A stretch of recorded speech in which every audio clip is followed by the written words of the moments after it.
Good afternoon. Thank you all for joining us. I want to welcome you to this afternoon's webinar. And this is part of the celebration of California Biodiversity Week. As far as I can tell, all of California's biodiversity is hunkering down like the rest of us, just trying to find a break from this heat, depending on where you are.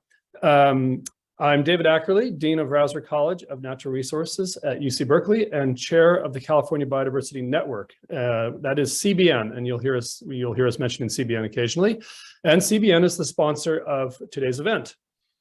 Our event is going to start with a 1-hour dialogue and a Q&A with our invited guest, followed at 2:30, an hour from now, by a 30-minute update on activities of the CBN with a brief comments from each of our roundtable chairs. So if you want to hear more about the network, stay tuned for the final 30 minutes at the end of our presentation. I'm very pleased to welcome our distinguished guest today. Professor Erika Zavaleta is HHMI Professor of Ecology and Evolutionary Biology at the University of California at Santa Cruz.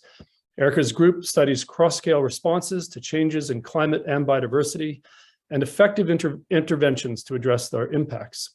She founded and directs the Doris Duke Conservation Scholars Program and UCSC's Center to Advance Mentored Inquiry-Based Opportunities, that's CAMINO, to strengthen conservation by growing diverse leadership. She's the co-recipient of an Ecological Society of America Sustainability Science Award for Indigenous Community Partnered Research on Climate Adaptation and a California Book Award for Ecosystems of California, which is a Bible many of us turn to in times of need. To bridge from science to policy, Erika also serves as vice president of the oldest wildlife governing body in the United States, California's Fish and Game Commission. Erika's talk today is presented as a dialogue with two of CBN's steering committee members. I'm going to introduce them both so that we can just kick off and the program will flow from there.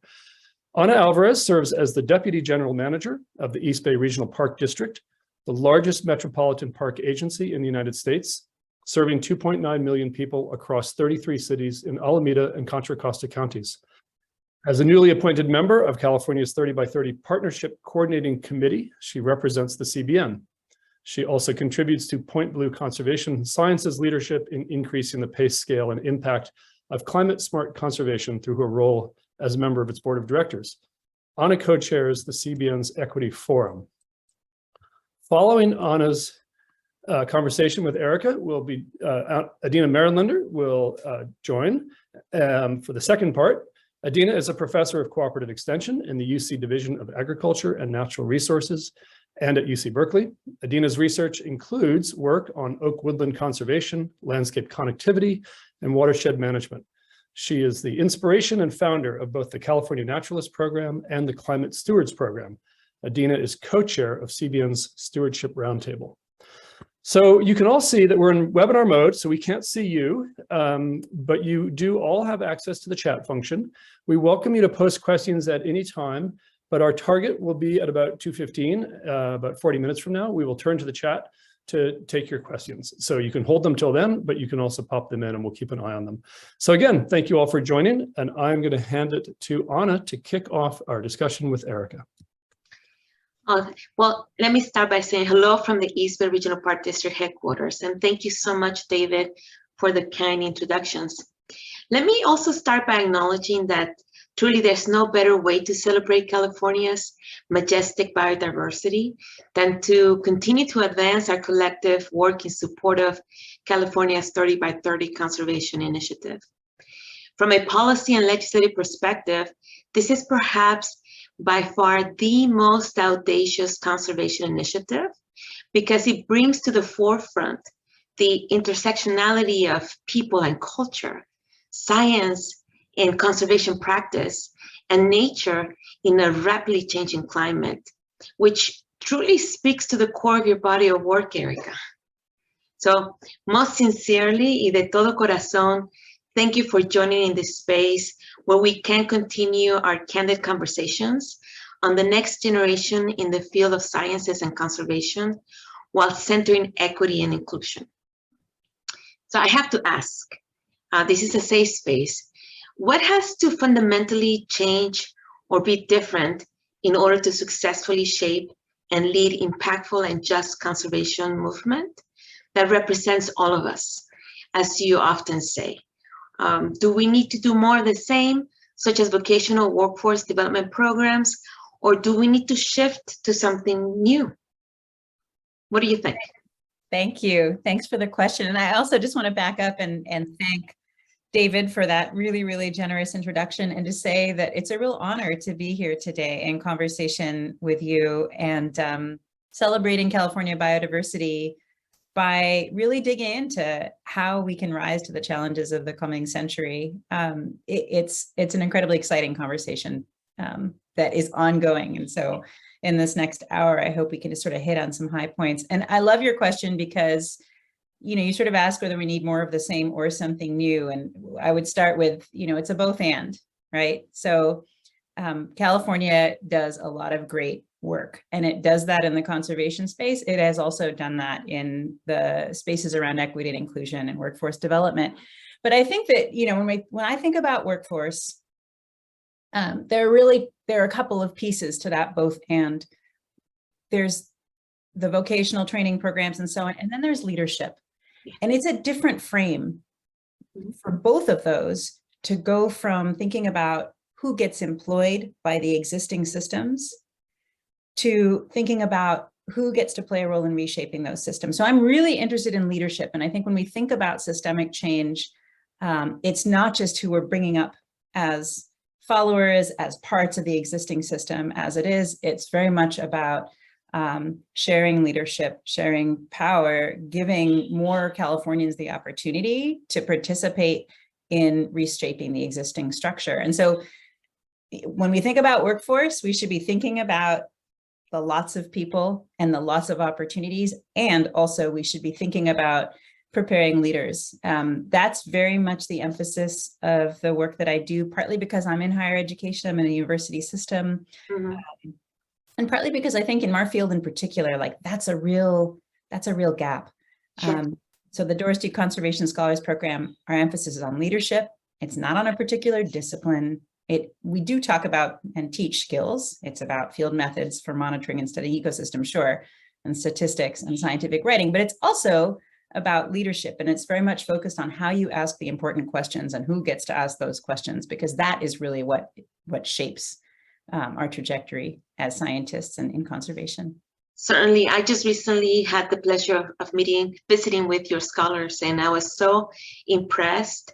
The brightest minds in our communities of color coming together from private universities all over the nation, private and public universities. And I had a very interesting discussion with them. But to your point, it's a spectrum, and we have a tendency to try to fit things into the structures that exist, as we've done in the past. But we have a great opportunity here to reframe our approach, because in California, as we continue to grow and thinking of the demographics, you know, communities of colors are going to be the majority in the most populous state in the United States. So just on the notion of just being inclusive, truly inclusive, and cast a very wide net on everything that we do, while responding to the pressure of the urgency that we have. Just a quick context, Erika, is that, you know, people as a practitioner, people are thinking, well, there's $2 trillion of infrastructure coming down from the federal government alone, never mind what has been set aside by the governor's office in this state's budget. And at the same time, we have the urgency of climate change. So these two things are happening at once. And we have to develop a workforce, but think of the entire spectrum and the leaders, like you say, you know, the decision makers. So that's a moment in time in which we're living. And, you know, I have to say, the failure to diversify conservation and management, as well as field sciences, is self-defeating in so many ways, in so many levels. It's actually catastrophic. So, and I already gave a little context, and so did you, but what do you think that we're falling short? Now, what's going on here from your perspective? Yeah, thanks. And I think, you know, to speak to that moment that we're in just for a second, I really like to try to reframe all of the challenges that we're facing as opportunity. Yes. I mean, I think we have to carry hope, right? Otherwise, why are we even doing any of this work? And so it can be daunting to be faced with especially in California right now, what's happening, we've had a nonlinearity in climate change. It's really picked up the pace. And so we're seeing that with the drought, with the wildfires, with the current heat event. We're all sitting, sweating in our rooms without air conditioning because we haven't needed it before. Some of us anyway, those of us lucky enough to not have needed it quite yet. But I think that, in addition to being this huge challenge, this burden, maybe it's also this incredible opportunity. Like, how lucky to be involved in this work now at a time where it really can make a huge difference. This is the right time to be involved in this work. But so to your question, what is this failure about? Some of that is society-wide, and it's really systemic. The systemic inequities in K-12 education and healthcare and wealth distribution, that are a result of centuries really of exclusionary policies. But I think in conservation in particular, we have a lot of work to do beyond that. We haven't diversified even as much as other sectors and fields have. We're behind. So part of this is what I mentioned earlier. We can start with diverse interns, with a diverse workforce, but we really have to attend to leadership. Why? It's very hard to change the culture of an organization or of a field or a professional society if you yourself don't have some experience in the other cultures you seek to include. And culture change is really the key. It's what it feels like to belong in these spaces. So leadership needs to diversify. Another piece is what we value in conservation. We love science. I love science. I'm a scientist. But we need to genuinely value the broader knowledges, the broader experience that shape conservation, which is a fundamentally social endeavor. So for example, choosing the right goals for a project, choosing the right goals for a huge project like 30 by 30 even isn't just a science question. We all kind of know that it's a social question. And so, in a diverse society, the right answers have to come from everyone. We need to think about diversifying not as a separate goal from conservation and science, but as part and parcel of the same thing. And you've talked about, a deficit approach to thinking about diversity, right? You've talked about how, we think of this as a distraction, as this thing we have to do now on the side that takes away in this zero-sum way from working on conservation. But I think I really truly see that as a mistake, because they're incredible riches, that diversity, that students of color, that people who are coming from experiences and communities with place-based knowledge can bring to conservation and to the sciences. So let's talk a little bit about that deficit model, because that's a continuation of a conversation that you and I had, and we haven't brought people that are here with us today into that conversation. But I would say you and I have so many parallels as women of color in an almost homogeneous conservation movement, and that we started connecting the stars. And it was this moment that you and I had where we said, we often think about in the spectrum of, we think about communities of color as being monolithic, when in fact, there's so much diversity of thought, diversity of values, diversity of experiences. But we try to box people into what we think we know of them. So we box them, and we have these implicit biases, and we have these notions, preconceived notions of people and communities. And so we need to start debunking those notions, because I have yet to find one culture. I often say here with staff here, there isn't one culture in the entire world that doesn't have a deep-rooted connection to nature that goes back to legacies. And in fact, what we understand of the science that we think of today in natural resource management, to think, oh, we brought that forward. No, some of those are coming from indigenous practices. Some of them are coming from not here only in the United States, but indigenous practices that go all throughout the Americas, the Mayans, the Aztecs. And then there's today's society that continue to be so integrated in managing nature, even better than us. So this movement of conserving, in fact, Mexico has done a great amount of conservation. So has Costa Rica, so has El Salvador and Guatemala. But we don't think of those countries because, and again, seeing beyond what's comfortable to us and what we know, and understanding these issues from a global perspective and debunking those assumptions, and thinking about the communities of color through a spectrum, and plugging into where we just see where the majority of the people are. And so again, going back to the deficit perspective, is all these, and it's true. Here in the United States, we do have communities, migrant communities, that are dealing with the most fundamental issues, basic hierarchy of needs, the language, the food on the table. But there's also a very large population here of communities of color that are fourth, fifth generations of citizens of the United States that understand the connections of nature, that contribute to the economy, that can contribute philanthropically, that can contribute to the science. But we have to find them, and we have to be open to them. So you share with me this concept of often being the only one. Can we talk a little bit about that? Yeah, let's talk about that. I mean, I think, and to sort of tie this maybe to what you just talked about, I think that, what we're after is that you can have these, so diversity is equality of groups, right? It's not quality of individuals. And out of a diverse group, I think what we're after is that, something can come out of that that's better than any group could do alone. So I think, just as you said, it's not like, it's not an either or, it's a both and. And so diversifying isn't about putting, different individuals in front of different computer stations or something like that. And one isn't enough. This being the only thing. You and I share this experience, I think, of in many spaces being the only, for a couple of years, I was the only, dark-skinned graduate student in my whole graduate program.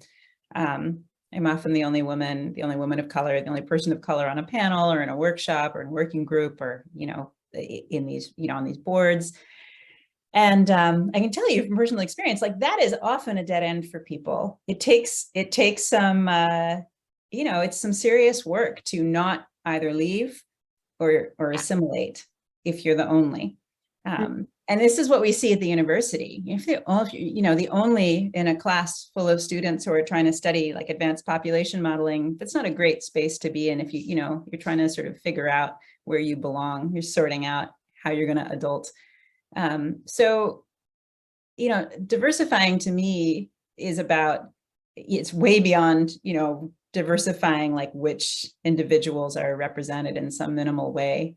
And I think everybody knows this. I mean, institutions need to set targets, and I think that's fair, but really diversifying is about building these relationships that bring out better solutions than you would get from any one crack at it. And I think you can see this in the sciences. You can see this there's some really good scholarship looking at how PhD students who do dissertations in fields in which they are underrepresented are more likely to link concepts that have not been linked before within and across disciplines than students from whatever background who are well represented in their field. So for example, in nursing, a lot of innovation actually has come from men because nursing is traditionally a field dominated by women, but then also in many other scientific fields, a lot of innovation, a disproportionate share of it has come from labs where there are students of color in the mix and there are women in the mix in fields that have not done a great job of increasing the diversity in those fields. You see it in practice too. I worked for a long time with acequia associations in New Mexico. These are groups of indigenous and Latino and white water users who come together. They've maintained this centuries-old system of shared irrigation. It's a commons managed jointly. It's a beautiful system, and it's beautiful because it incorporates sort of the best of Western science and of traditional knowledge and of place-based. It's very, very much like it's a what's better than anybody could have done alone, and that's what we're after in conservation. Yeah, absolutely. So well said. And so me being in the space that I work in day in, day out, in terms of influencing legislation and the land management practices here, I often speak with people and I say, just from a pragmatic perspective, survival alone, for the success of the conservation movement, you have to pivot and think about who's actually voting today. and who's going to be voting, 10 years from today, 20 years from today, even after we are long gone, who are going to be the voters of California? And, unless very quickly, people of color are going to be the majority of Californians. And every single poll, as I was sharing with you, Erika, and shows that in the Latino community, and again, debunking as preconceived assumptions, in the Latino community, over 92% of the Latinos that were polled by the Hispanic Access Foundation, that they just did the most recent poll that I can reference, they continue to believe in investing, even during the economic challenges of after a COVID pandemic. They still want to invest, and they prioritize investing to protect California's land, water, and wildlife. And when we had the change in administration, when we were going from President Obama to President Trump, there was a lot of polling that was taking place. And again, California's, the number one in the Latino community, I should say, the number one interest during that shift in administration was the environment. It was not immigration. And it was water quality. And it was the open space and nature. And people don't understand, for some reason, we're not understanding, or we're not in tune with those numbers, but these are real scientific polls that are predicting, or they're lighting a pathway to say, if you would like your bond measures, if you would like to have your legislation, if you would like to advance resources in a fundamental way, you have to understand who's voting here and who's living here. So it goes back to the notion of, can we do a deep cultural change? Or are we just checking a box? In our conversations, I have to say that I often remember a person who told me once, he says, Ana, culture will always trump strategy. And I couldn't really wrap my head around that until this moment that we're living here. It's really interesting that, again, we address the issue of equity and DEI and JEDI. And to your point, these are concepts. They're very difficult concepts. And they're sciences, actually, now, social sciences. And we just want to do this in addition to everything else we're doing, and it becomes one more distraction. And it's not a distraction. It's shifting or pivoting to understanding and making those connections, or aligning, how can we leverage that value in a better way that can advance very quickly the pace and scale that we're trying to do here, right? Yeah, and how do we make the best conservation and the most salient conservation happen? I think I can see that we're running out of time, and there's so much more to talk about, but yeah, maybe in parting, I just want to say, that people often ask, like, okay, well, given all of this, what do I do? How do I help make progress on this need to make conservation, to remake it in the image of all of us, and to make it better, in doing that? And I think, like I said before, institutions at some level need to set benchmarks, need to set goals, and often those are sort of numerical benchmarks. But as people, as individuals, people need to invest in people and in communities. And so my advice is, pick the one or the ones, doesn't have to be big numbers, who you're going to work with for a long time, because relationships take a lot of time, and cultivating people's leadership takes a lot of time. So you make a long-term investment in one or a few people. Maybe it starts by taking, interns from the Doris Duke program or the Camino program, or other programs like that, which I think are proliferating in California. And then, don't have it last 8 weeks or 10 weeks, like make a longer term relationship there and stick with it for 10 or 20 years, and be a mentor and be a partner, the kind who can keep pulling these future leaders back from the edge of leaving, because it is lonely to be the only, and our families don't always understand what we're doing. But I think, that's an incredibly effective thing to do, and you learn a lot from it. I mean, I've learned so much from my mentees over the years. I wish there were time to talk about more of the examples. One of the things you said reminds me of a Somali American woman who came through Doris Duke in its first year, and who was studying psychology actually at the time, among other things. And she just talked about how Maslow's hierarchy, that thing that we put like basic needs at the bottom, as food and water and things like that. I mean, she has lived that.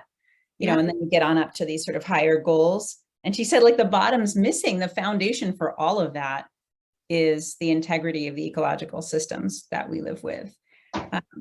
And it's just, I've learned so much from them. I think, you know, that's kind of the win-win for everybody. And I would just emphasize relationships as the foundation for making this field into what it needs to be to rise to the occasion of the moment we live in. Well, I continue to work with, I'll look forward to continuing to work with you and Adina as we continue to resolve for all these issues. It was a pleasure joining this space. I'm going to turn it over to Adina right now. Thank you, Anna. That's been terrific conversation. Really appreciate it. I really wanted to start with just seconding David's remarks about how amazing the Ecosystems of California is as a book. And I want to thank you and Hal Mooney for pulling that together. It was a monumental effort, and yet after all the chapters were submitted, you still had the energy to ask everyone and yourself to pull together some policy recommendations that came from all of this thinking about California ecosystems. And we sort of went on this fun trip to Sacramento, and we got a chance to think about how we wanted to give our pitch as scientists. And what I wanted to ask you about is, now of course you're a scientist, but now you're also a decision maker yourself. And because you sit on the California Fish and Game Commission, and you already told me that it's a fairly small group of folks. And I wanted to ask you to share with us, how has it been for you as a decision maker? And maybe how is that different from you as a scientist, or maybe they're all melded together? Yeah, great question, Adina. And thank you, just backing up again, thank you for being in this conversation with me. I have admired your work for my whole career. So it's an honor again to have the chance to chat with you for a little while. I think I have to say, Ecosystems of California, that report for decision makers, I was hesitant. Hal had to, you know, push, because I think what I was hesitant about is, do scientists really know what decision makers should be doing? And I shouldn't have hesitated so much, because I think particularly in California, you know, there's so much, like a lot of the decision making, especially in these spaces around land, water, and wildlife, they're already very science-based. There's a real fundamental interest in that. So I think that guide for policymakers, for decision makers, made, you know, opened up some doors, including the one that got me on the commission. And so being on the commission is an education. I have to say, like, it is really different from doing science. Why? It's really much messier. Democracy is really messy. Like, decisions, even in a context where we really value science, they're going to get made with or without it. So you never get to say, well, we just need this additional information. At least you don't get to do that for very long. You have to you always have to make the decision, and it's based on what's available right then, and not some sort of optimal information you might like to have. That's really different.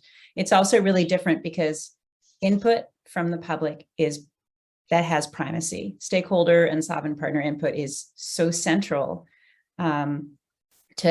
to all of the political decisions that get made in California across the spectrum. So, you know, I can say more about that, but I think that, you know, what it means is that it really matters who shows up. And it can matter more who shows up than what the science says. And I can see how, you know, seasoned stakeholder groups can really swing an issue one way if no one's able to make the case for the alternative. So it's a really big priority to have an equitable input process, to uphold tribal sovereignty through stronger government to government partnerships, to get decisions that reflect both the science and sort of all of the people at the table. Let me say one more thing. Like, the most straightforward decisions in my comfort zone as a scientist are ones where we're deciding whether to list a species, for example, because by law, we are tasked only in those particular cases with considering only the species status, and we can't incorporate economic impacts or costs or the challenges to managing the species or anything. But even that's hard, even though it feels like the closest thing to just applying the science. So, you know, for example, there's legal guidance in legislation and court decisions, not biological guidance about what constitutes a species or a subspecies in the California Endangered Species Law. And so pivotal dimensions of our decision to do a listing. Last June, we listed the Upper Trinity Klamath Spring Chinook salmon. Pivotal dimensions of that listing decision had to do with functional values ecologically, with cultural values to Karuk and Yurok and other peoples, and not taxonomy. So that's this case where we had to push back on the conventional taxonomic standard from federal law to bring in functional ecology, traditional ecological knowledge, and a lot of judgment to try to make a good decision. And it was very important that people showed up to talk about those other dimensions of a decision like that.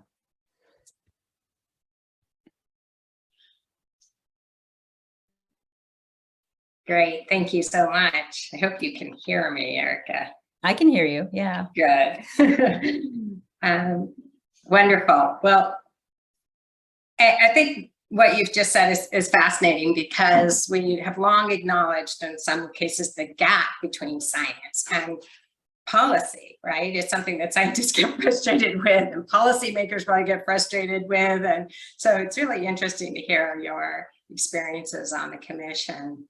Yeah, I appreciate that, because I am often frustrated. I just need to add that. It's not, I think I'm describing how it is, not necessarily how I would like it to be. And I think that that's an important distinction, because again, we make a slew of decisions every couple of months, whether we have the information we want or not. And I mean, I think that's really important, because it's helping me think about what science we really need. You know, there's this other pivotal question right now we're dealing with around another listing petition, the Western Joshua Tree, around how we treat species distribution models and what they need to include to sort of have legs with decision making. That's been really important for me as a scientist to think about, not just like what kind of modeling efforts are going to generate accurate projections, but also which ones are going to have salience in the decision making space. It's shifted some of the ways that we're doing, like in the technical details, the science we do in my lab. That's so interesting. It's that back and forth, the kind of an adaptive process that you're experiencing. And speaking of the work that you're doing in the lab, perfect transition to one of my curiosities about your lab and your work is, if when you're out there studying ecosystems and measuring, monitoring, and assessing things and doing your research, have you ever found times when maybe you've gone out to study one thing and you found something you totally didn't expect? It was either not intuitive or surprise, or you went out for one purpose and you came back and said, we found something completely different. So I thought I'd throw that out at you. Yeah, thanks, Adina. That's a great question, because I think, you know, as you and I have kind of talked about, sometimes a lot of ecology is oriented around, it's around testing our assumptions, and sometimes our assumptions are right. Often we think we know what's happening, and then we just want to make sure.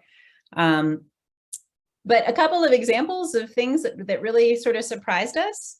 About 10, 12 years ago, Blair McLaughlin was a PhD student in my lab. She was working on valley oak regeneration all over the state. She actually had like a dissertation horse that she rode all over these landscapes to try to find valley oak regenerants at this huge scale.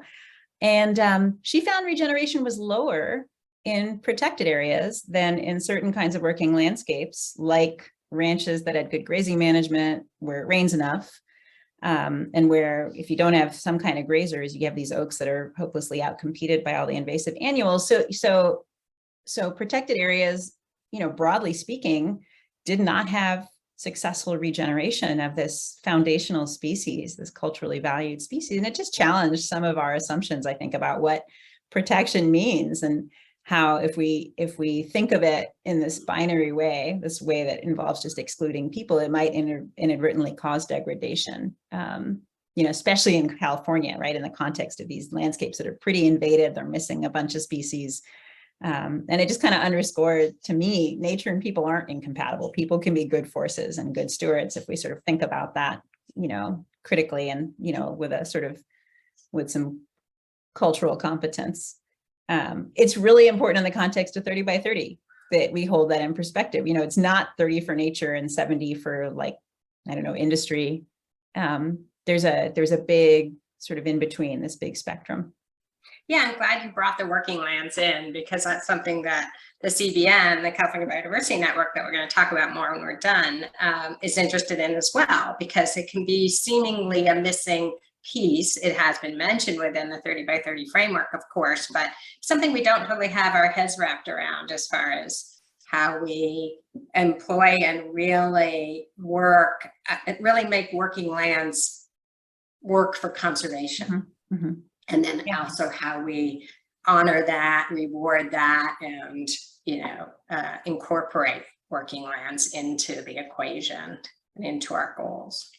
Yeah, I think that's really important. I think it's also, you know, pretty important to sort of stretch our comfort around the working landscapes. And then there's just sort of how much intervention we're comfortable with doing in order to secure biodiversity, especially in the context of a lot of change. I think there's a tendency also maybe to feel like, you know, that thing about people being bad for nature, hands off is better. And California is really good already at like understanding the role that active management and stewardship has to play. But another surprising finding to us from pretty recently, from this meta-analysis we did to just sort of look at published recommendations for sustaining biodiversity under climate change, is that there's been very little progress in the last 2 decades towards testing or understanding more climate forward conservation approaches like assisted gene flow, like species translocations. And the thing is that, like, in practice, those things are happening, right? There are agencies doing that. There are big private forestry groups doing that in parts of the US. Climate forward restoration, using different species mixes, using them in in replanting burned areas or cut forests. Canada does this a ton now. And so it was really surprising to us that there was not movement in how often people talk about it in the research community, how it works, how do you do it well, how do you manage risks around it? We've got to do more of that. So it was surprising to find that, and a little bit of a dismaying thing, because, I think if we're still debating whether it's a good idea, we've sort of like missed the horse that already left the barn. We have to support the understanding, the development of tools that people are already using, that they've been using for some time, and they're going to do it with or without the research community. It's true, ecological monitoring and the monitoring of our interventions and the monitoring of our restoration has always been the poor stepchild when it comes to conservation science, right? So I'm glad you mentioned that, and that kind of rolls into this thinking a little bit about research priorities. Like you've already mentioned, a huge gap. And it's something that the California Biodiversity Network spent a lot of time on, fast and furiously, to get it ready for the 30 by 30 framework, and publishing that as Appendix D. So I want to open it up again for your thinking moving forward as a researcher, or your own group, what other groups might be should be focusing on. Would be really interesting to hear from you. Yeah, well, first of all, that's an amazing document. And so I just want to say the network did a terrific job. I mean, there's so many things in it that do resonate with me. And I've already touched on some of them. I mean, I think that, right, the report calls out this need to understand future changes in species distribution and, where everything's going to be. So that really resonates with me. Like this right now, the state of things is that we have a lot of great tools to understand where to prioritize and what to prioritize, given the way it all looks now. And in the decision space, we really need to make sure that we know what to do, what to protect, given how fast everything's changing. So, that sort of understanding what the value added is of adding sophistication to the ways we model species distribution, both for getting accurate forecasts, but also having those projections embraced by decision makers. For example, I think I'm learning from my sort of role in the decision-making world that it's more important to have some ground truthing that corroborates climate scenario-driven species distribution models, things like where are we seeing mortality and where are we seeing recruitment, than it is to build in maybe evolutionary response. And so as scientists, then we need to be asking the question, well, do we also need to get evolutionary response in there to look at where species with short generation times are going to be down the line? Do we need to incorporate ecotypic variation or not? Like, we need to be asking critically, what do we need and what can we not have in there to optimize this trade-off between ease and accuracy and legitimacy. So that's I'm one glad thing. you raised some empirical studies. I mean, I wanted to say, you know, that's a lot of what we do in my lab on the empirical side, and that's an important piece, you know. And then I think there's other stuff in there, right? So let me just go with the empiricism though a little bit with you and dig a little deeper as far as like, I have two thoughts that came to mind. You feel like there are certain systems that maybe, you know, there's a dearth of information or that interest you, you know, I'm thinking about like, is it more really digging into the herbaceous layer and the mysteries there, or native grasses, or like, so do you have some systems that you're thinking about in particular? And then also, I'm going to bring up community science too, because I think as we take on these challenges of more empiricism, you know, more observations, more getting out on the land, how do you feel that plays in? Yeah.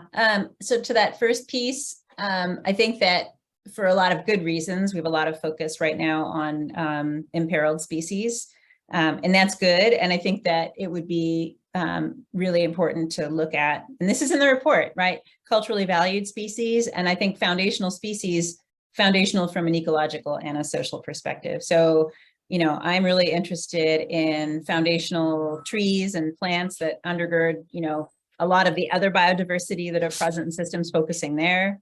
And to that second piece about people, you know, two thoughts. And I think I'm going to get to the community science thing in a second.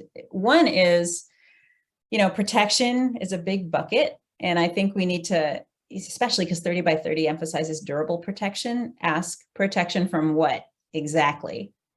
Okay, so what is and isn't a population level impact to species, to important processes? You know, so I think we should let's understand, do we really need to eliminate, for instance, shore-based subsistence and recreational fishing from marine protected areas?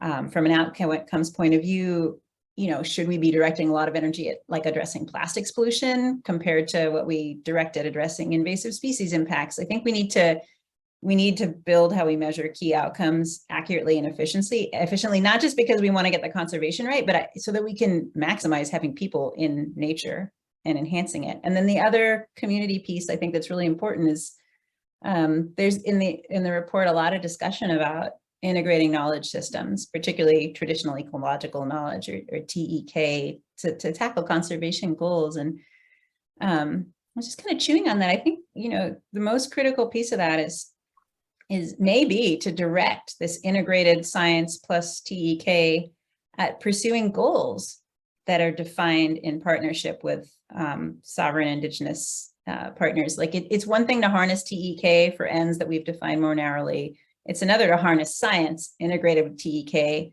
for ends that we've defined with partners who hold other knowledge systems. So a lot of community science is sort of in training people and collecting the data we've already decided we need. And I guess what I'm saying, and this really harkens back to my conversation with Dr. Alvarez, is,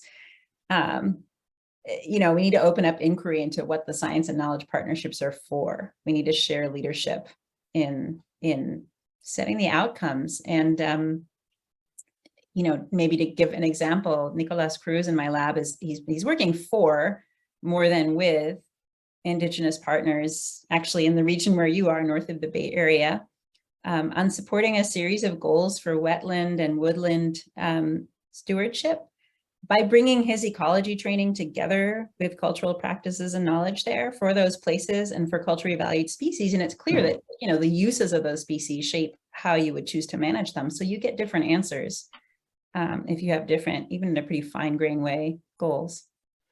Wonderful. I love that emphasis on the participation by communities. I mean, really communities leading the type of science that they need as compared to contributory citizen science and just kind of using people as data collectors. It was really wonderful. And all in all, I really appreciate your time that you spent sharing your research interests, your some really interesting future directions. And I'm going to pass it back to David because we're going to be able to bring in our audience into the conversation. So thank you again, Erika. Great. Thank you. Thank you both. Well, thank all three of you. This has been absolutely wonderful, and I love the dialogue format. I think it's something we've come to actually really enjoy. One of the few benefits of the Zoom environment is being able to share this with so many people. I wanted to. My first question I'll pose, and you just came to it at the end because it's what I was thinking about, and it's maybe just to ask, maybe to tie back to Anna as well about what do you see is needed from the conservation community to harness all the different potential around partnering with Indigenous communities? And I think, Erika, you just spoke to it in a really important part about goal setting, but maybe just one opportunity if Anna or Adina or others want to expand on that, about the other components of these emerging partnerships. This is a quite extraordinary moment in California, the commitments the state has made, and I think a moment of a lot of hope, and a hope that it is sustained. Yes, thank you. If you don't mind, I could start by looking at this piece from a different angle. And John Jarvis and I had ample conversations along with others to say that you can't approach it in one way. You have to really think about it from many different angles. And one of the angles that we would like to focus on is building capacity at our agency levels, because we tend to focus on these assumptions and these cultural assumptions that we have of the Indigenous communities.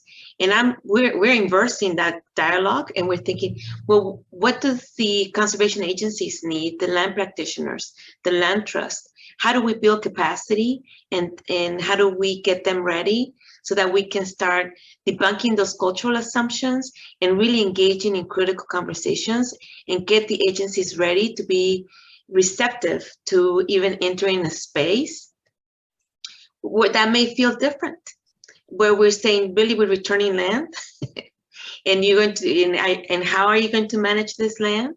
So it's building trust, knowledge, debunking the assumptions, and reimagining how we have developed this, reimagining and being truthful in terms of our relationship with Indigenous communities and the transactions that we do today. Just today, never mind 100 years ago, how we transact with them, because we're transacting. We're not, and the goal here is to develop the relationship so that we can transform the way we do things, so that we can really advance our goals, our shared goals. So that's my position. Erika, how about I'm going to paraphrase one of the first questions that came in also, but how have you changed your teaching? Or maybe you haven't changed because you've been at this for a long time. How does your teaching embrace a just and transparent narrative about the history of conservation and the goals and the means? How do you bring that into the classroom? Awesome question. So I want to thank Joanna for that question. I think my teaching has certainly changed. I came into it with a background in the social sciences, so that's really different from a lot of people in biology, right? And what that meant for me is that actually the very first class I ever taught was called Ways of Knowing. So I came at ecology from that other perspective, that the place we start is sort of thinking about how different understandings of a place might look. They might look similar, but also really different. I think, maybe to give that legs though, how do you teach about animal and plant conservation in a way that's transparent? I don't have the expertise personally in the history of the conservation movement, as much as I try to read about it and so on. I collaborate with people. I have a great collaborator at the University of Florida, Nia Morales, who comes in and teaches for a week in the Doris Duke Scholars Program. And that's what she teaches. She teaches the history of, how the conservation movement came to be this way. And it's honest. It has a lot to do with displacement of people and with entrainment of people to contribute labor that wasn't necessarily by choice. And, I'm not saying slavery because it's a bigger bucket than that, but, that's part of the bucket. So I think at a very practical level, it's collaborative, and it's collaborative both with people from other disciplines and with people, who have practitioner perspectives and place-based knowledge about what conservation looks like, beyond the sciences. That's hard when you're teaching for instance, the required ecology course for the major. So I have also found that usually, again, at a very practical level, I can incorporate a certain amount of sort of broader perspective into, say, the required ecology course. And then I need to teach a different course entirely and put it on the books and make sure that it's there and it's available, you know, where we can dig in more to some of these other questions. Yeah. So I'm paraphrasing a little bit, a question from Manny Oliva about metrics. As scientists, we love measuring things. And I'm curious about, how do we measure equity outcomes in partnership or at the same time as we measure conservation outcomes when we conduct specific conservation actions? Yeah, that's a great question. Thanks, Manny. I think ask the people whose equity we're interested in. That's the principle, right? So, and then when you do ask, I mean, I can think of some really great examples of this, although the example that's coming to mind right now is in Bolivia, which is, you know, half of my family's ancestry and half of my family are there. And there's this organization that has done a really nice job of that. And I think one of the interesting things that came of that is that we might have thought of you know, the outcomes most of interest to people in really poor communities, you know, to have to do with money, right? With in some way financial security, food security, and so on. And of course, those things are really important. But I think, to speak to what Dr. Alvarez spoke about, like, actually people are really interested in also particular measures of equity that are actually grounded in nature, in access to clean water, access to fishing opportunity, sort of ability to use the forest, which is fundamentally access, but it is also about the forest being there and, you know, having enough integrity that the things people want to get from there. So I think the point of that is that we shouldn't draw this artificial line between equity outcomes and biophysical or ecological or conservation outcomes. Again, this is sort of a theme today, like there is more of a blur, and you have to ask the communities you're partnering with what that blur looks like in a place-based way. Yeah. Adina, anything else you're experienced in the classroom or mentoring grad students and how you approach this? Well, I'm glad that Erika got on with this connection between their systems and the human communities that we are concerned with here. I think it brings in the whole environmental justice aspect to this. And I would say that my closest connection to that has been through the climate stewardship work and the Climate Stewards program. You know, is really a lot of aspects of that program. A lot of our guiding principles, you know, come from some of the subject matter that we've been talking about here, but particularly environmental justice and frontline communities.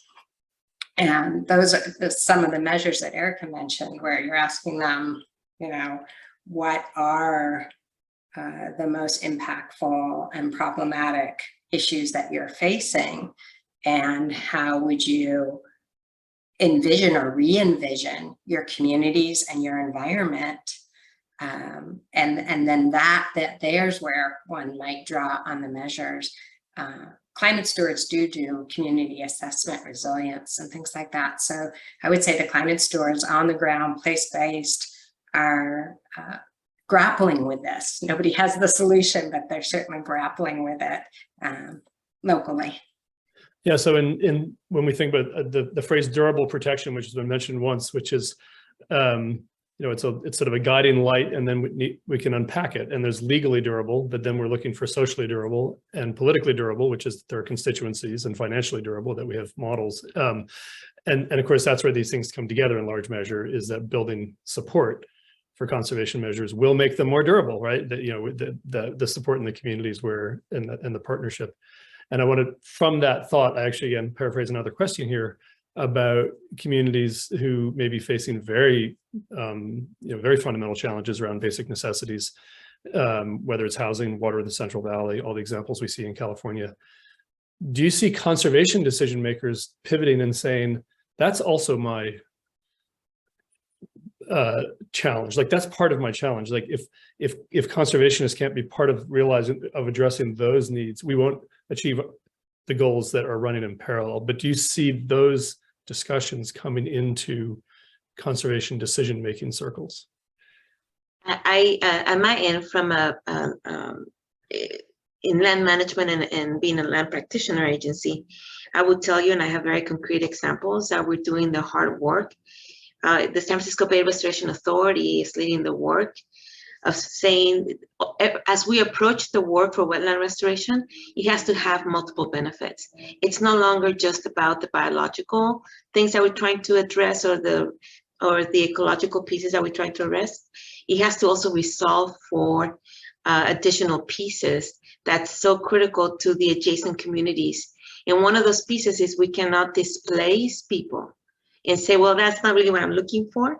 No, we're having to, and we're trying to crack the nut through policy and criteria and benchmarks in the process before we even get the dollars out to say, we're going to address unintended green gentrification. And we're going to have to do the work ahead, and not because we have a pattern and we know that whenever we come in and restore lands, there's displacements of a developer comes in and they buy the properties around it and they make tons of money, but we're displacing people. And another issue, another real example, I should say, is that we're embedding equity criteria and looking at the decisions that we make through policy. The allocation, the fiscal allocation of public resources from a government perspective is now going through an equity process to understand where the taxpayers' dollars are going. That also we're leveraging not only the work that needs to be done on the land, but we're resolving for other issues as well. So it has to have leveraging multiple benefits and not creating more harm. That's the piece, not to create more harm.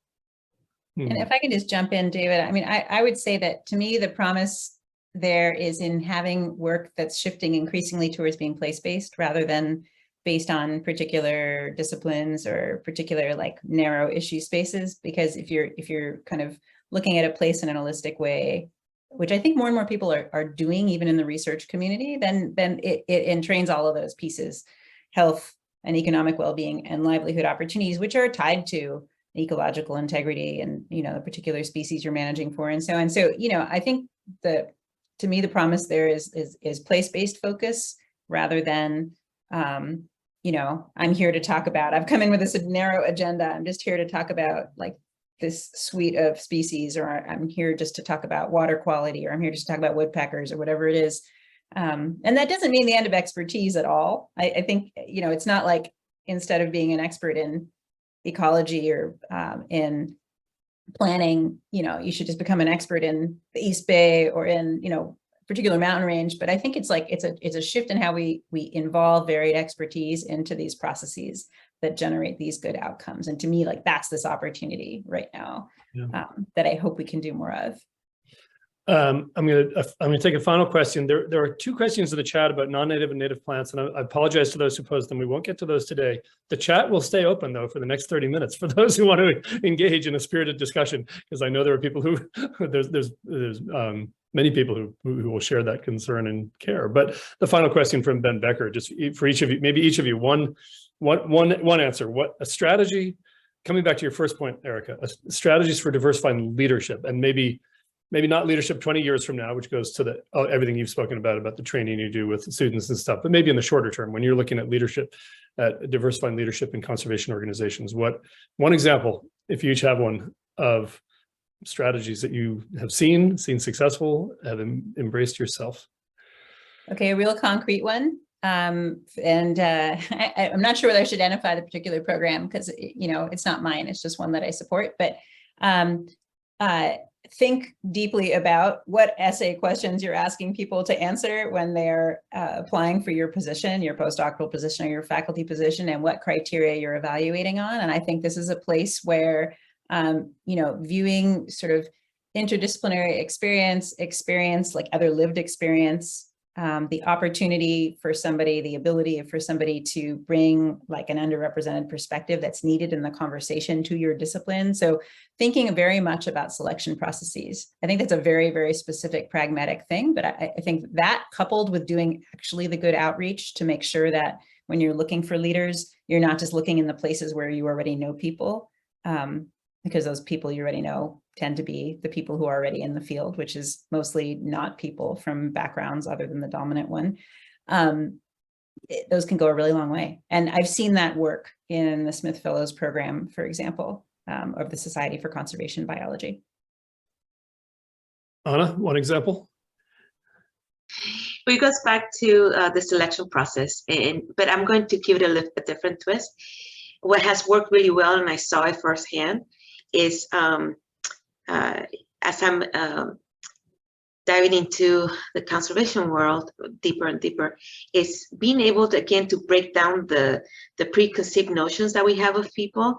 And if we really want to quickly affect change, we're going to have to be open to change and have the courage to say, well, maybe perhaps in this particular need that we have, we might want to think beyond what's comfortable to us, beyond who we know, and the attributes and the skills and the characteristics that we're looking for this position.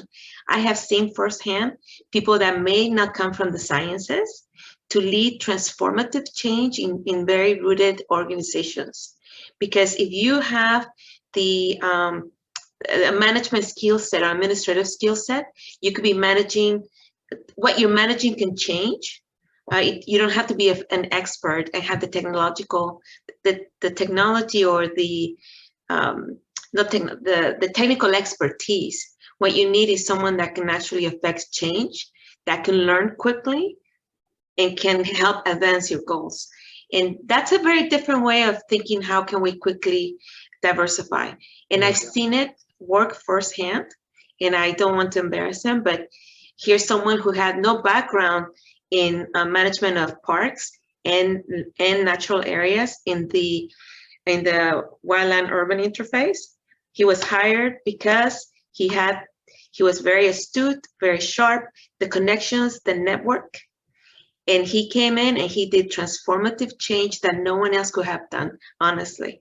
Yeah. And that's Mr. Phil Ginsberg in San Francisco Record Park. Adina, a final thought? Yeah, I guess I would just say, I think that it's important to build communities of practice among the public. So whether they're California naturalist communities of practice, climate steward community of practice, environmental justice groups in their communities in place. I'm also excited about Don Hankins' groups of setting up Indigenous fire stewardship centers. So I think it's really uplifting the communities, allowing them to foster their practice together, because we're talking about leadership, but we gain strength from our collaborators and our community. So I would say that is important too. Okay, thank you all. We're going to wrap up our first part. Adina and Anna, you'll hear from me again. So I will first thank Erika for joining us today as our guest. Enormous thanks. That was absolutely a wonderful discussion. And I hope all of the audience enjoyed it as much as I do. Now, we have promised all of you. Yes, sorry, Erika, your last word. Thank you for having me. I'm going to listen with great interest in the next part. So all of you who are on are probably here because you are aware of what the California Biodiversity Network is. You're on our mailing list. I hope you are checking our website occasionally as we update it and keep things fresh. I'll just start with a couple of words. So what we're going to do here is give 5 different people 5 minutes each, and we're 5 minutes late, so I'm going to be super quick. We spent that first year together in partnership with CNRA developing the research appendix about the priorities that can help advance decision-making. That there were lots of amazing ideas. So this is also a moment to extend an enormous thank you to everyone on this call who participated in that process. And there are enough ideas there to keep all of us busy for a long time. As you know, to the extent we hope that helps guide the kinds of research that can support 30 by 30. But as you know, the state is pivoting to implementation, and we're pivoting to now. And our goal now is to each of our roundtables to pick some of their top priorities and look for strategies to work together with their groups, the top ones that they believe they can move forward. And you'll be hearing more about that in months ahead. But I am going to just turn the mic over in succession to our one representative of each roundtable, and also starting with Anna, who co-chaired the Equity Forum, which is a cross-cutting dialogue in the CBN, which is very much along the themes that we've discussed today. Anna. Well, thank you, David. I think just dovetailing on what you said, we're different than the roundtables. We conducted an equity forum. The CBN decided, the steering committee, to center equity throughout the entire roundtables. We decided to go ahead, and a lot of great recommendations came about as we were formulating the Appendix D to 30 by 30. And then we made the decision, the steering committee, to host one equity forum so that we can dive deeply into other gaps in research that may have not been brought forward by any particular roundtable. In doing so, we identified very key priorities. There's many there on the Appendix D. And now at this point, to your point, David, we're looking at going to the next phase in selecting the ones that need the most work or that we can start diving deeply into. So we're going to be engaging, going to the roundtables, John Jarvis and I, and Ify Sanders, who are the co-chairs of the Equity Forum with CBN, and doing some of the work and partnering with the roundtables, with the chairs of the roundtables or representatives from the roundtables who would like to continue focusing deeply into those specific areas. That's where we are. It's the beginning of work. And we'll come back and report later at a later time. That's great. And I should have started by acknowledging 30 by 30. We've got 8 years to do our work. So no time like today to get started, but we're also, we want to be in this together for a sustained effort. Dick is chair of our Systematic Conservation Planning Roundtable. Go ahead. Good afternoon, everyone. I'm Dick Cameron. I'm the Director of Climate Science for the Nature Conservancy here in California. And thank you for attending. I'll be brief. Appendix D lays out the vision of our roundtable, and I'm representing other roundtable chairs as well today. And some of the focus that we've talked about in our roundtable in that section was really clarifying primary objectives of 30 by 30. There's resilience objectives, obviously access objectives as well. Our roundtable really exists to promote the principles of systematic conservation planning and bringing the expertise and the tools from that field into 30 by 30 as much as possible. So that was certainly one emphasis. The other emphasis of our roundtable chapter in Appendix D was focused on lifting up regional efforts. California, as we all know, has no shortage of conservation planning tools, robust data sets that we can take advantage of, integrate into the CA Nature tool set, as well as integrate into the ACE tool set from the Department of Fish and Wildlife. So that was another focus of that chapter and that effort. And then the final effort, or final focus of the chapter, was really making it easy for stakeholders to access the tools. So supporting training, supporting webinars. So we had a webinar this past June with Nate Roth from the Department of Conservation, highlighting the CA Nature toolset, showing some examples of how that might be used. So in the next year, we're thinking about exploring the question of working lands and other effective area-based conservation measures, OECM, sort of a wonky acronym in the global 30 by 30 dialogues. But as we know, 30 by 30 is sort of a, 30% is an insufficient metric for the bold goals of biodiversity persistence in the face of climate change. So other lands obviously contribute to that, but they may not be accounted, or they may not meet the gap status 1 and 2 definition currently used by the state.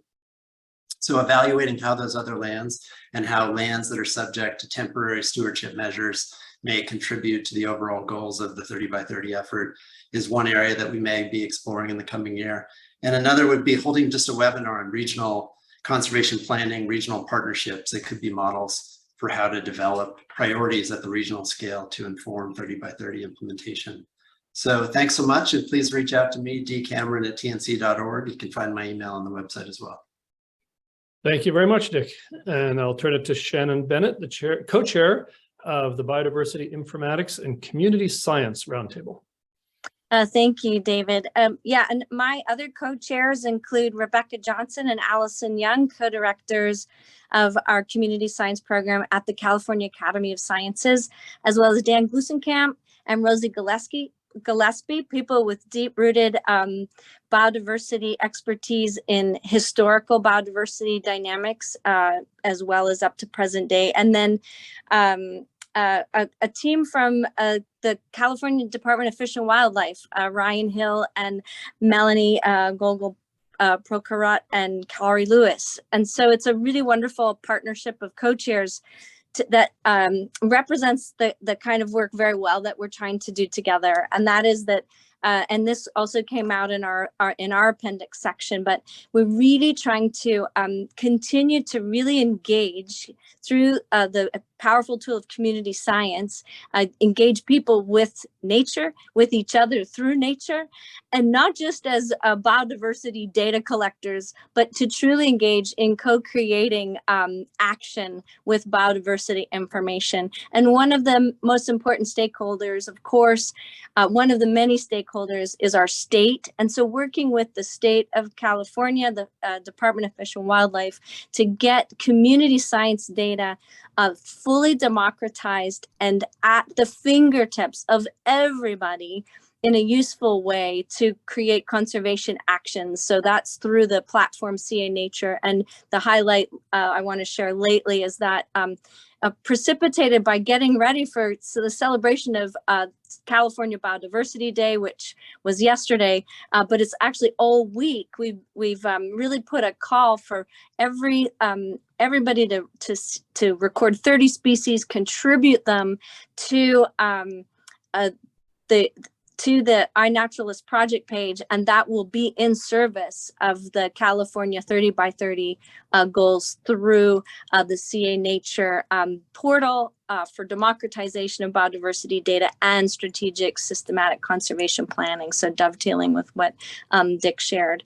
The other thing we're super passionate about is sourcing up the biodiversity dynamics back in time to project future biodiversity planning and conservation in a changing future. And I think it's super important to look to our biodiversity heritage. I'm not going to use natural history or past data, but I want to talk about heritage. It's the biodiversity of our state is part of our heritage. It's part of our living living reality today, and it's certainly the heritage of our past will define how the future plays out. And it's everybody's heritage, and it needs to be democratized appropriately and intentionally, and certainly in partnership with Indigenous heritage knowledge stewards and holders. So we're really excited about surfacing historical or biodiversity heritage information for all, whether it's in museums or whether it's in traditional knowledge repositories, in a way that's most appropriate. So we're working on that. And of course, our appendix calls out specific taxa that need a lot of help, like invertebrates, and but also habitats and systems. And it gets back to what Erika said about place-based, which is really something that our group recognizes, not just about one-off taxa, but it's about how they live together in a functioning ecosystem that's resilient and regenerative to future changes. So I'm very excited, and stay tuned for more working sessions. Thank you, Shannon. I will say I signed up for the project and then went out for a walk in a favorite trail, and there were some late summer aspens drooping under the heat. We really may need to shift maybe back to Earth Day as our biodiversity week, because September is a rough time in California to be doing biodiversity observations, and this September more than any. But anyway, thank you for, that's fabulous. Great project. It's wonderful to see the project. We'll turn it to Lisa McKaylee at Pepperwood to speak, who is co-chair of our Sentinel Site Network Roundtable. Thanks, David. Well, it's my pleasure to be greeting you here from Pepperwood, where we're doing a joint TBC3 meeting with this CBN special event. And Pepperwood is located in the traditional homeland of the Wapo people, and we express our gratitude and respect for past, present, and future generations here who work with us on our stewardship. I have the pleasure of co-chairing the CBN's Climate Biodiversity Sentinel Site Network, and Christina Sloop, who runs the Science Institute for CDFW, has been my co-chair for the last year, and I'm delighted to announce that Steve Montfort, who recently joined UCNRS as its new leader, will be relieving her of her co-chair status, and she's helping to chair our whole committee. So we're really excited because we have had a roundtable that's been meeting every other month now, and the next meeting is October 5th. And we have representatives from 100+ field stations who are dedicated in a goal to collaborate and integrate the data that we have so that we can start standardizing across how we monitor biodiversity and climate across California at dedicated research sites that can also host community science and students and all different kinds of activities. We believe that by bringing this data together, it's been collected, it hasn't really been leveraged to inform statewide initiatives. So our goal is to set a statewide snapshot of conditions, but then set up a system to be measuring change over time using both instruments, remote sensing, and community science. So we can really start to understand mechanisms of change across the state. And I think also a lot of field stations that have educational and outreach components can also serve as hubs for the kind of place-based conservation and perhaps even habitat corridor-based conservation efforts underway. I would say that, one of our big goals is to understand the impact of climate drivers and how climate change is unfolding across the state in terms of impacts, but also to set up a framework for evaluating stewardship and evaluating how these sites can also be demonstration sites for adaptation efforts that can be evaluated. And then the big challenge is, how do we bring all this data together in a way that doesn't just serve the scientific community, but is accessible to local communities who want to understand the state of their resources, and is really generating meaningful and relevant metrics for our decision makers. And that means, as a group, we are figuring out how to simplify and get some easy wins in terms of things we can set up across the network. So we've got the UCNRS, private stations like Pepperwood and Dangermond, and extremely happy to announce with CDFW's leadership that as part of 30 by 30, CDFW is setting up approximately 40 new Sentinel sites on CDFW properties that are being sited in a way to complement the existing network. And they will be test sites for sort of the state-of-the-art standardized both climate instrumentation and then biodiversity metrics that are being developed with the CDFW team. So I'm just thrilled that we have this very functional public-private collaboration that's crossing jurisdictions and uniting the wealth of information that our dedicated teams at research stations around the state are collecting. Thank you, Lisa. Now, for those who are paying close attention, you'll notice some Zoom magic as Adina and Dick and Lisa all spoke from the same camera and even changed their names in the corner of the window, which was advanced Zoom skills. Well, especially since the heat has been creating an unstable network here, we've all been holding our breath to make sure it's going to work. So. And Adina will step back in as the last update on the CBN stewardship roundtable. I think I'll trust that y'all know and not Lisa. And thank you, Lisa. Very exciting about all the Sentinel sites. I am so happy that the wisdom of the California Biodiversity Network Steering Committee, when they first started, and I was not fortunate to be there at the very beginning, but in their wisdom, they set up a stewardship roundtable. And I'm so thrilled with that, because as we think about 30 by 30, we tend to think about the protection goals that we had, something Erika mentioned. But we all know that it's really hard to keep up on the stewardship that we want to see happen. And for that, I'm grateful that there are 73 participants in the stewardship roundtable. But given all of our stewardship needs, that is not enough participation. So I'm calling on everyone here who's not in the roundtable yet to please think about joining us. We meet monthly on Zoom, except we take a month off in the summer so far. Our next meeting is September 21st at 11 a.m. So get in touch either directly with me or through the California Biodiversity Network website is even better, and sign up for our roundtable. I want to just share two foci that we are thinking about right now after a good deal of effort to collect the priorities for stewardship that went into the appendix that we've been talking about today. And there's a lot there, but I'm going to just share two priorities. one that has been very clear, and I've been impressed how clear this priority has been across all of the folks on the stewardship roundtable.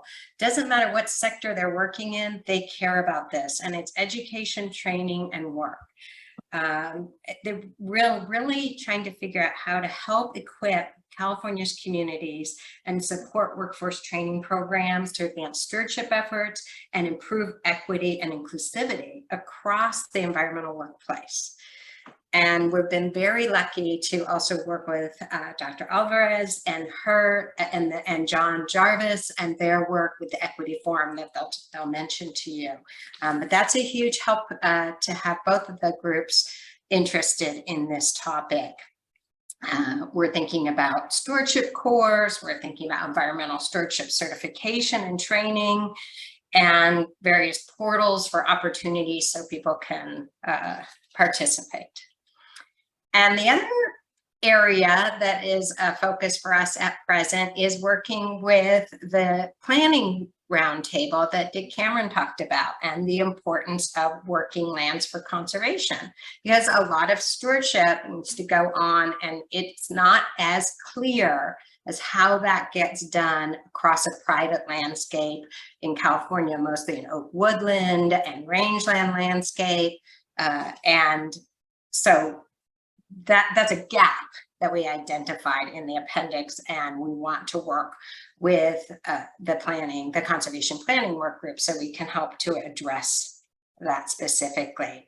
We're interested in identifying the conservation benefits provided by working lands and grow their ability to conserve biodiversity on the working landscape. And we do think that it is very, very critical, both stewardship and working lands for conservation in order for 30 by 30 to be a success. Thank you. Thank you, Adina. I'm going to wrap up and maybe give you all 3 minutes of your day back. So again, I want to say a couple of things. First, I want to express a collective thank you, not to our speakers, to the roundtable chairs who have sustained these dialogues in a wonderful way, and to all the participants and to all of you who are here. A network is only as good as everyone who shows up to work together in a real spirit of collaboration. And we know, and we are hearing from some of our conservation partners in other parts of the country, parts of the world, that they're looking to California, they're looking to what we're doing, and in a way that we are justly proud of. So often California is able to step up and lead and provide examples that we hope our impact goes beyond the successes that we achieve within the state. I also want to express a thanks to Deputy Secretary Jen Norris, who did join us today. She's popped a couple things in the chat. Her leadership has been absolutely extraordinary, and her help and support for having the network get up and running and be able to participate as a meaningful partner. And speaking of partners, the implementation of 30 by 30 will be guided by the 30 by 30 partnership led by CNRA. And they, on September 28th, later this month, there is a kickoff in-person event in Sacramento. Jen put in the chat the website. It's on californianature.ca.gov. And you can go there to register. And that will also, it won't be the last time that we gather, and CBN looks forward to being a partner in future meetings, bringing together the science and agency and NGO communities and all the others who share these interests in conservation. So with that, Adina, do you have a quick final comment you want to throw in? Yes, David, thanks for catching that. I really wanted to thank, while we're on thank yous, Don Hankins and Mary Adazalada, who are the co-chairs of the Stewardship Roundtable, and also mention that they co-chair a very important emerging group in California called the California Indigenous Stewardship Network. And we get regular updates from our co-chairs about what that network's doing as well. And a lot of talk about TEK today, so I'm super grateful for the work that Don and Mary do to bring that to the table and to share with the entire biodiversity network. And in fact, they weren't able to participate because their board is meeting today. And also some of you know of the landscape Stewardship Conservation Network. I may not have the name right. So we've got several extraordinary networks of people. We're trying to stay in close touch with each other to avoid duplication, maximize the co-benefits of working together and working as partners with the state. So again, thank you all. Have a wonderful day, and thanks for joining us, and enjoy the rest of Biodiversity Week and stay cool.